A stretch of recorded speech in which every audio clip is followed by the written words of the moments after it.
में लगातार हो रही भारी बारिश अब आफत बनती जा रही है और जिले के लिप्पा पंचायती क्षेत्र की अगर बात की जाए तो आज सुबह अचानक से जो बाढ़ आई, जनजीवन पूरी तरह से प्रभावित हुआ। बाढ़ के कारण लिप्पा गांव को जोड़ने वाला एक करीब 100 फीट लंबा लोहे का पुल जलमग्न हो गया, जिससे गांव का संपर्क अन्य क्षेत्रों से पूरे तरह से टूट चुका है।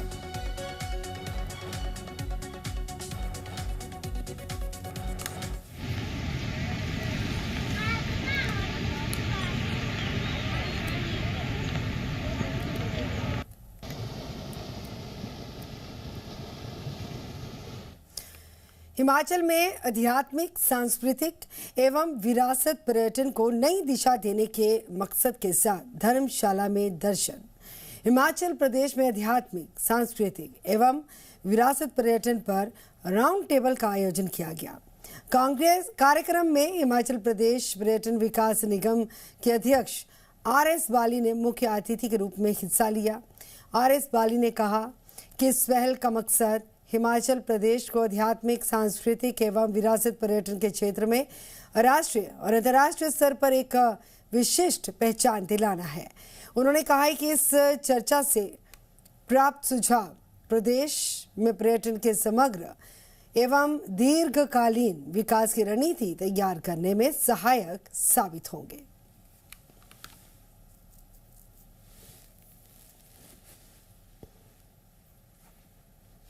टूरिज्म को किस तरह बढ़ाया जाए, क्या क्या प्रॉब्लम्स टूरिज्म में जो टूरिस्ट है वो फेस करता है, यहाँ पे दर्शन देवी और देव देवी धाम इस सर्किट को किस तरह से इम्प्रूव किया जाए, क्या नई चीजें जोड़ी जाए, और उसमें बहुत कुछ निकल के आया है।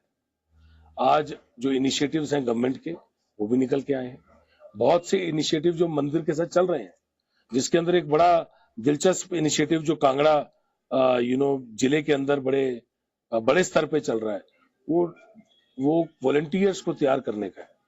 वो भी एक नई चीज निकल के आई है। पूरे हिमाचल में हो रहा है, पर कांगड़ा जिले ने under the chairmanship of the deputy commissioner इसके ऊपर काफी काम किया है। और इसी के साथ आगे बढ़ेंगे और बात करेंगे भारतीय सेना के द्वारा कांगड़ा और चंबा जिलों के युवाओं के लिए 1 अगस्त से 14 अगस्त तक धर्मशाला स्थित सिंथेटिक ग्राउंड में अग्निवीर सेना भर्ती रैली का आयोजन किया जाएगा। भर्ती रैली के सफल आयोजन के लिए जरूरी प्रशासनिक व्यवस्थाओं की समीक्षा की गई। डीसी ने संबंधित विभागों को अभ्यर्थियों के ठहरने की व्यवस्था, वाटरप्रूफ टेंट, वाहन पार्किंग और पुलिस कंट्रोल रूम की स्थापना, अतिरिक्त बसों की उपलब्धता, चिकित्सक एवं एम्बुलेंस की तैनाती, सफाई व्यवस्था, मोबाइल शौचालय, पेयजल, विद्युत तथा इंटरनेट सेवाओं के साथ सभी जरूरी व्यवस्थाएं समय पर पूरी किए जाने के निर्देश दिए। अग्निवीर की भर्ती के लिए अभी एक कोऑर्डिनेशन बैठक ADC साहब ने चेयर की है और अगस्त के महीने में ये रैली जो है प्रायोजित है और अलग अलग विभागों से जो आवश्यकता पड़ेगी उसके लिए उस बैठक में सभी विभागों को निर्देश भी दिए हैं। और जब रैली, क्योंकि अगस्त है, अभी हमारा जुलाई का महीना चल रहा है, एंड ऑफ जुलाई में लगभग एक बार दोबारा हम एक बार चेक करेंगे कि जो निर्देश आज की बैठक में दिए हैं उनकी अनुपालना कितनी हुई है। और इसी के साथ बात करेंगे, आशा कार्यकर्ताओं ने सरकार से उनकी पेंडिंग मांगों को जल्द ही एक पॉजिटिव रिस्पांस के साथ लेने की अपील की है। EPF, ESI, पेंशन, स्वास्थ्य बीमा जैसी सामाजिक सुरक्षा सुविधाओं को लागू करने और ठेका प्रथा समाप्त किए जाने की मांग की गई है। आशा वर्कर्स का कहना है कि यदि उनकी मांगों को जल्द ही पूरा नहीं किया गया तो आने वाले समय में आंदोलन को और ज्यादा तेज कर दिया जाएगा।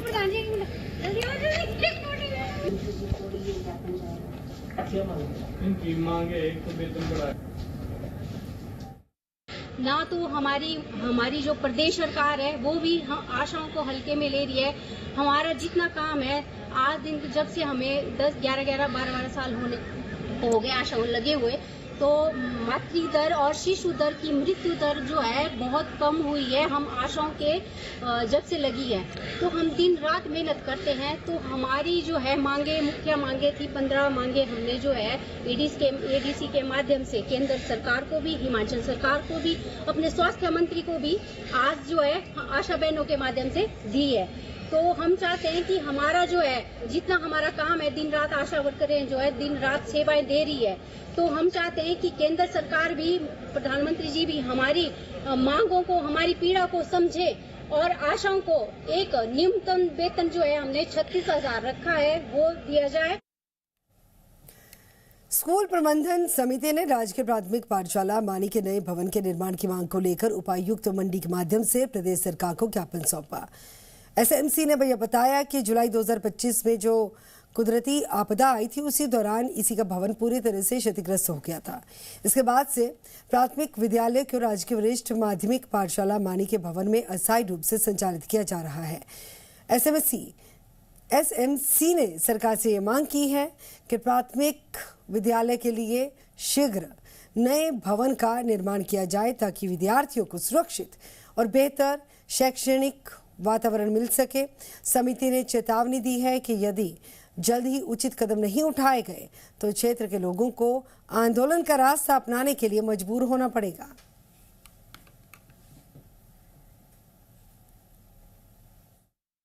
कि आज हम जो चेतावनी देते हैं कि 15 दिन के अंदर अगर इन बच्चों के लिए जो बैठने का प्रावधान नहीं किया तो हम सड़क को चक्का जाम करेंगे। हम मानी स्कूल के पास जो बाड़ी थाची सड़क है उसमें हम जो है कि आम लोगों को साथ लेके, ये सब लोगों की समस्या है। इतनी समस्या कि एक एक कमरे में 3-4 बच्चे जो 3-4 क्लासें जो भी बिठानी पड़ रही है। इसलिए हम चाहते हैं कि देखिए ना हुआ स्कूल के लिए 1 भी रुपया सैंक्शन हुआ, कहाँ गया आपदा का पैसा? हम विभाग और सरकार से ये पूछना चाहते हैं। बरसात के मौसम को देखते हुए नूरपुर प्रशासन पूरे तरह से अलर्ट मोड पर है। एसडीएम नूरपुर अरुणा शर्मा ने मीडिया से बातचीत करते हुए ये बताया कि बरसात के दौरान होने वाले भूस्खलन की घटनाएं प्रशासनिक स्तर के लिए बहुत बड़ी चुनौती है और इसे ध्यान में रखते हुए जरूरी तैयारियां पहले से शुरू कर दी गई है। एसडीएम ने बताया कि कंधार से लेकर भेड़खड़ तक राष्ट्रीय राजमार्ग के निर्माण कार्य से जुड़े हुए जो अधिकारी हैं और कंपनी से उनको स्पष्ट निर्देश जारी कर दिए गए हैं कि जहां जहां कार्य चल रहा है वहां पानी का जमाव नहीं होना चाहिए और जल निकासी की उचित व्यवस्था सुनिश्चित की जानी चाहिए।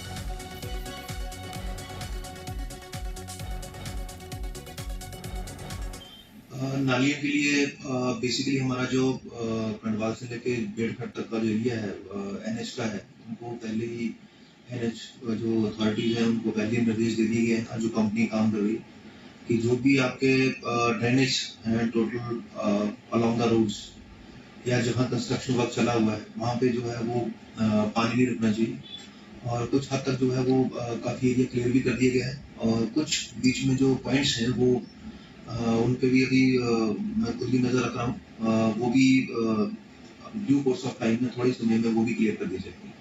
पंचायत समिति देहरा के अध्यक्ष एवं उपाध्यक्ष पद का चुनाव सोमवार को कोरम पूरा नहीं होने की वजह से टाल दिया गया।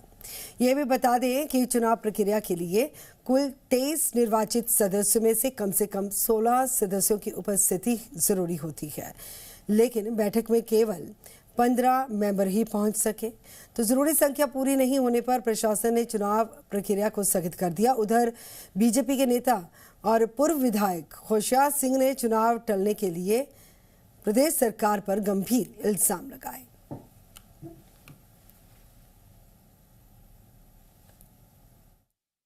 मैं आपके माध्यम से सिर्फ सरकार से ये पूछना चाहता हूँ, किस बात का भय, किस बात का डर है? क्यों ये इलेक्शन को पोस्टपोन किया जा रहा है? एक लोकतंत्र का क्यों गला घोटा जा रहा है? क्यों यहाँ पर लड़ाई की जा रही है? क्यों हमारे लोगों को धमकियाँ दी जा रही है? शरेआम अभी मेरे सामने कांग्रेस के वर्कर ने हमारे विनोद भाई जो चेयरमैन के दावेदार भी हैं उनको शरेआम सभी के सामने बोल के गया अपनी पत्नी का ट्रांसफर, आपकी पत्नी का ट्रांसफर करेंगे, सोच लेना। अभी लाड़ी को सभ्यता देखो, सभ्यता देखो, मेरे बच्चे जैसा इस स्टेशन देख लो अपनी लाड़ी के लिए, क्या ये सभ्यता है? इन दिनों खेतों में तैयार हो रही मक्की की फसल पर एक अज्ञात कीट ने हमला बोल दिया। खबर राजगढ़ उपमंडल के मढेटा गांव और आसपास के इलाकों की है। किसानों ने बताया ये कीट पौधे के तने के भीतर जाता है, अंदर से खोखला कर देता है और कुछ ही दिनों में पौधा सूखने लगता है और पूरी फसल बर्बाद हो जाती है। ग्रामीणों का कहना है कि उन्होंने पहले कभी इस प्रकार के कीट का प्रकोप नहीं देखा। मौजूदा समय में इलाके में मक्की की गुड़ाई का कार्य चल रहा है और इसी दौरान बड़ी संख्या में संक्रमित पौधों की पहचान होने पर किसानों को उन्हें खेतों से निकालना पड़ा और किसानों का ये कहना है कि कीट पौधे के अंदर तक पहुंच चुका है। इन पौधों को पशुओं के चारे के रूप में भी इस्तेमाल नहीं किया जा सकता।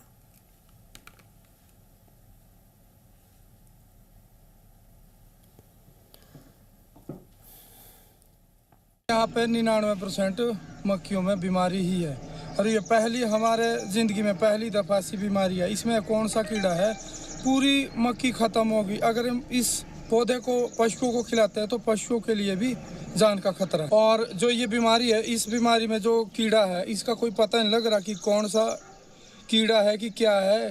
अगर इसकी कोई बीमारी की रोकथाम हो तो विभाग इसके बारे में विचार जरूर। इससे पहले पिछली साल भी जो है लगभग उतनी तो नहीं थी, पर काफ़ी हद तक पिछले साल भी थी ये बीमारी। पिछले साल से शुरू हुई है ये, पर इस बार तो हर मक्की में ये जो है सुंडी तैयार है ये हर मक्की में। तो नहीं है कि किसी एक को छोड़ के कहीं मतलब एक हिस्से में पूरे खेत में फैली हुई है सुंडी इस टाइम। तो अभी भी अगर ये कंट्रोल होती है, कोई सरकार इसके लिए कोई सोल्यूशन निकालती है तो अभी भी ये कंट्रोल हो सकती है। पर अगर मक्की बड़ी आ जाए फिर बड़ी कैसे होनी जब ये तैयार ही नहीं होनी मक्की। अब बात करेंगे भवन निर्माण एवं कामगार कल्याण बोर्ड के अध्यक्ष नरदेव कंवर का ये कहना है कि मिशन रिपीट का सपना लेकर चली पूर्व बीजेपी सरकार ने जाते जाते साल 2021 और 22 में रातों रात 70,000 लोगों के रजिस्ट्रेशन कामगार कल्याण बोर्ड में करके उन्हें 176 करोड़ रुपए बांटे, जबकि बोर्ड की आमदनी सिर्फ 103 करोड़ रुपए थी। इतना ज्यादा पैसा कैसे बांटा गया, इसका कोई हिसाब पूर्व बीजेपी सरकार आज तक नहीं दे पाई। उन्होंने ये कहा कि बोर्ड के पास इतना ज्यादा आमदनी नहीं थी तो फिर जरूरत से ज्यादा पैसा कहां से और क्यों खर्च किया गया। उन्होंने इल्जाम लगाया कि चुनाव से पूर्व क्यों हजारों लोगों के रजिस्ट्रेशन कर दी गई। उनका कोई जवाब नहीं है, लेकिन इसका खामियाजा पात्र श्रमिक भुगतना पड़ता है। और नरदेव कंवर ने यह भी बताया कि बोर्ड को सेस के जरिए आमदनी होती है और इस पैसे को श्रमिकों के कल्याण पर खर्च किया जाता है। उन्होंने कहा कि आज तक 2021 से 2022 के श्रमिकों के क्लेम पेंडिंग पड़े हुए हैं। पात्र लोगों को लाभ मिले इसलिए बोर्ड अब सभी की KYC करवा रहा है।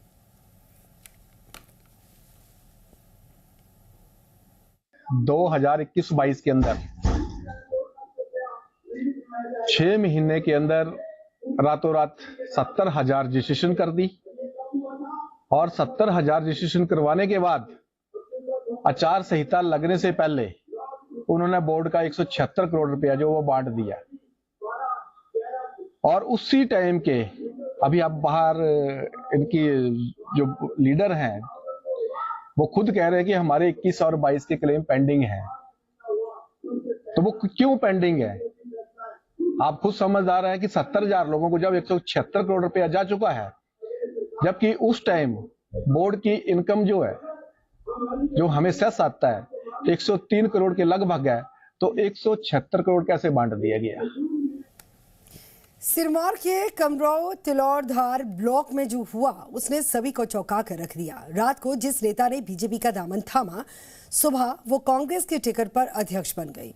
राजनीति का ऐसा यूटर्न शायद ही आपने पहले कभी देखा होगा। तो चलिए जानते हैं कि कैसे प्रियंका शर्मा ने सिर्फ एक वोट के अंतर से बाजी पलट दी और बीजेपी देखती रह गई। एक वोट से फैसला हुआ। इस कांटे के मुकाबले में प्रियंका शर्मा ने महज एक वोट के अंतर से जीत हासिल की और वहीं पर उनके साथ सतपाल को भी एक वोट के अंतर से उपाध्यक्ष चुना गया।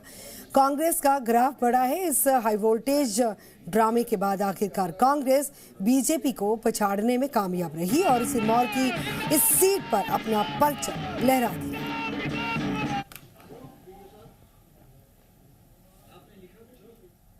और मतदान के उपरांत अध्यक्ष पद के लिए जो है वो मतगणना का कार्य शुरू किया गया और उसमें मतगणना से जो हमें परिणाम प्राप्त हुआ है उसमें श्रीमती प्रियंका देवी को जो है वो 15 में से 8 मत पड़े हैं और श्रीमती अनीता देवी के पक्ष में 7 मत पड़े हैं और इस प्रकार अध्यक्ष पद के लिए जो है वो श्रीमती प्रियंका देवी को 1 मत से जो है वो अध्यक्ष पद के लिए निर्वाचित हुई है। उसी प्रकार उपाध्यक्ष पद के लिए भी हमारे पास 2 उम्मीदवार जो थे वो थे नामांकित हुए थे। इनमें श्री सतपाल जी और श्रीमती रीमा देवी जी। मतगणना के उपरांत जो है श्री सतपाल जी के पक्ष में 8 मत पड़े हैं और श्रीमती रीमा देवी के पक्ष में 7 मत पड़े और श्री सतपाल जी जो है वो 1 मत से उपाध्यक्ष पद के लिए निर्वाचित हुए हैं। सबसे पहले तिलौरधार ब्लॉक समिति के जो चुनाव हुए इसमें कांग्रेस पार्टी के जो उम्मीदवार थे चेयरमैन के लिए प्रियंका शर्मा, वो वाइस चेयरमैन के लिए सतपाल ठाकुर जी। सबसे पहले मैं इनको बधाई देता हूं जो आपको जो है इस तरह की जीत मिली और मैं इसमें सबसे बड़ा जो योगदान समझता हूं जितने भी हमारे बीडीसी के मेंबर जीत के आए इन सब का भी मैं धन्यवाद करता हूं और बधाई देता हूं अपने माननीय मंत्री ठाकुर हर्षवर्धन चौहान जी को। और अब बात करेंगे देवभूमि हिमाचल प्रदेश में मानसून अब राहत नहीं बल्कि साक्षात आफत बन चुका है। कुल्लू के गरसा घाटी में बादल फटने से लेकर मंडी और रामपुर तक तबाही का खौफनाक मंजर। पहाड़ दरक रहे हैं, सड़कें और पुल बह रहे हैं, उफनती नदियां बस्तियों को निगलने पर आमादा हैं। सवाल ये कि क्या ये सिर्फ प्राकृतिक आपदा है या फिर पहाड़ों के साथ हो रही इंसानी छेड़छाड़ का नतीजा। कुल्लू की गरसा घाटी के मनेहार नाला इलाके में बादल फटने के बाद अचानक आई बाढ़ से भारी तबाही मची।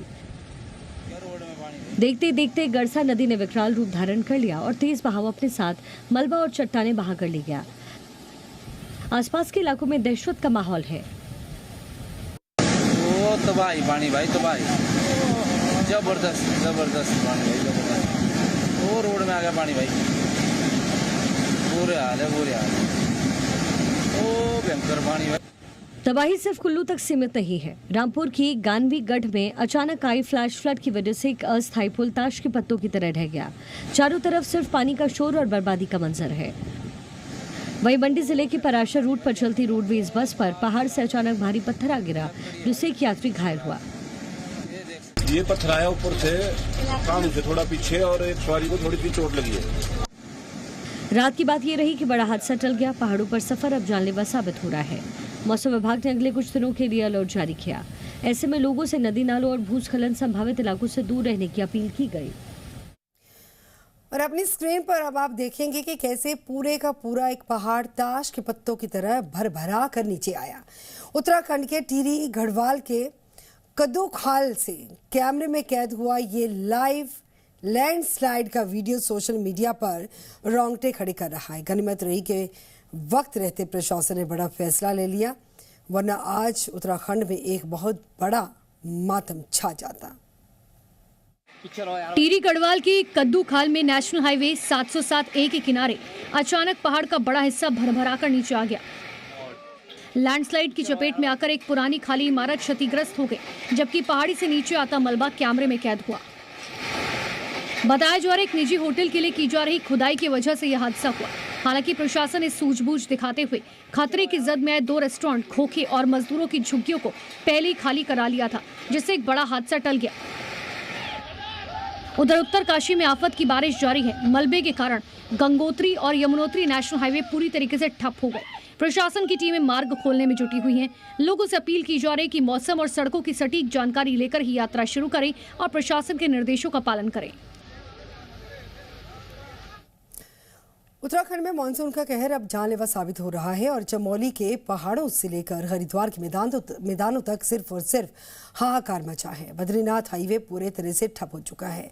हरिद्वार की सड़कें समंदर बन चुकी हैं और सवाल ये है कि हर साल आने वाली इस आफत से निपटने के लिए हमारा सिस्टम आखिर कितना तैयार। उत्तराखंड में मानसून की दस्तक के साथ ही आफत शुरू हो गई है। चमोली जनपद में बीती रात से हो रही बारिश ने जनजीवन थमा दिया। अलकनंदा और पिंडर नदियां उफान पर है, जिससे कर्णप्रयाग के सुभाष नगर में नदी किनारे रहने वाले लोगों पर खतरा मंडराने लगा। बीती रात से तेज बारिश ने चमोली जिले में हालात बिगाड़ दिए। पीपल कोटी के पास भनेर पानी में पहाड़ी से मलबा और बोल्डर आने से बद्रीनाथ हाईवे बाधित हो गया। इसका असर बद्रीनाथ और हेमकुंड साहिब यात्रा पर भी पड़ा। वहीं धर्म नगरी हरिद्वार में लगातार बारिश की वजह से कई सड़कों पर जलभराव हो गया। यातायात प्रभावित रहा, लोगों को आवाजाही में दिक्कतों का सामना करना पड़ा। फिलहाल मौसम विभाग ने अगले कुछ दिनों तक भारी बारिश की संभावना जताई है। ऐसे में सतर्कता ही सबसे बड़ा बचाव है। रूस से सेंट पीटर्सबर्ग ਦੇ ਵਿੱਚ ਕਰਵਾਏ ਗਏ 10ਵੇਂ ਯੂਨੀਵਰਸਿਟੀ ਇੰਟਰਨੈਸ਼ਨਲ ਫੋਰਮ ਦੇ ਵਿੱਚ ਭਾਰਤ ਦੇ 8 ਮੈਂਬਰੀ ਵਫਦ ਨੇ ਪ੍ਰਭਾਵਸ਼ਾਲੀ ਸ਼ਮੂਲੀਅਤ ਕਰਦਿਆਂ ਭਾਰਤ ਦੀ ਸੰਸਕ੍ਰਿਤੀ, ਸਿੱਖਿਆ, ਸੈਰ ਸਪਾਟੇ ਤੇ ਭਾਰਤ ਦੇ ਰੂਸ ਸੰਬੰਧਾਂ ਨੂੰ ਮਜ਼ਬੂਤ ਕਰਨ ਦੇ ਲਈ ਆਪਣੀ ਭੂਮਿਕਾ ਨਿਭਾਈ ਹੈ। सेंट पीटर्सबर्ग ਦੇ ਇਤਿਹਾਸਿਕ ਮਿਰਿੰਸਕੀ ਪੈਲੇਸ ਦੇ ਵਿੱਚ ਆਯੋਜਿਤ ਇਸ 2 ਰੋਜ਼ਾ ਫੋਰਮ ਦੇ ਵਿੱਚ ਦੁਨੀਆ ਦੇ ਵੱਖ-ਵੱਖ ਦੇਸ਼ਾਂ ਤੋਂ ਕਰੀਬ 1000 ਤੋਂ ਜ਼ਿਆਦਾ प्रतिनिधियों ने हिस्सा लिया। भारतीय वफद दे विच मरगिंदर सिंह राजनीतिक सलाहकार मंत्री सभ्याचार ते जो सैर सपाटा ने, सुंदर लाल जो chairman Ratan group of colleges ने और खुशवंत राय गीगा, शिवराज, राजेश शर्मा दे समेत होर प्रतिनिधि शामिल सन। इस मौके ते रतन ग्रुप ऑफ कॉलेजेस दे वल्लों दुनिया दियां ਵੱਖ-ਵੱਖ यूनिवर्सिटीज़ दे नाल अकैडमिक सहयोग ते सांझे प्रोजेक्ट्स नूं अगे ਵਧਾਉਣ ਦੇ ਲਈ ਅਹਿਮ ਵਿਚਾਰ ਵਟਾਂਦਰਾ ਕੀਤਾ ਗਿਆ। ਫੋਰਮ ਦੇ ਦੌਰਾਨ ਭਾਰਤੀ ਵਫਦ ਦੀ ਮੁਲਾਕਾਤ ਸੇਂਟ ਪੀਟਰਸਬਰਗ ਪ੍ਰਸ਼ਾਸਨ ਦੇ ਵਿੱਚ ਭਾਰਤੀ ਮਾਮਲਿਆਂ ਦੇ ਇੰਚਾਰਜ ਮਿਸ ਪੌਲੀਨਾ ਲੌਕ ਦੇ ਨਾਲ ਵੀ ਹੋਈ। ਇਸ ਤੋਂ ਇਲਾਵਾ ਵਫਦ ਨੇ ਭਾਰਤ ਦੇ ਕਾਉਂਸਲੇਟ ਜਨਰਲ ਦੀ ਮੁਖੀ ਨੀਲਮ ਰਾਣੀ ਦੇ ਨਾਲ ਵੀ ਮੁਲਾਕਾਤ ਕੀਤੀ ਤੇ ਇਸੇ ਦੌਰਾਨ ਵਫਦ ਨੇ ਆਪਣੇ ਅੰਤਰਰਾਸ਼ਟਰੀ ਯਤਨਾਂ ਤੇ ਪਾਵੇ ਗਲੋਬਲ ਅਲਾਇੰਸ ਦੀਆਂ ਗਤੀਵਿਧੀਆਂ ਦੇ ਬਾਰੇ ਵੀ ਜਾਣਕਾਰੀ ਸਾਂਝੀ ਕੀਤੀ।